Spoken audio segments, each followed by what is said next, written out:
ಕವಿಗಳಾದ doctor Suresh ನೆಗಳಗುಳಿ sir ಅವರ ಮುಕ್ತಕ ಗುಂಪು ಕಾರಿಕೆಯಿಂದ ತಂಪಿರದು ಪರಿಸರವು ಇಂಪು ಕಾಣುವ ಮನದ ಗತಿರಲು ಲೇಸು ಗುಂಪುಗಾರಿಕೆಯಿಂದ ತಂಪಿರದು ಪರಿಸರವು ಇಂಪು ಕಾಣುವ ಮನದ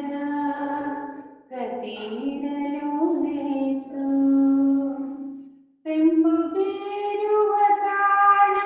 ಸೊಂಪು ತಿಳಿ ಮನುಜನಿ ಕಂಪಿರಲು ಬಾಳಿನಲಿ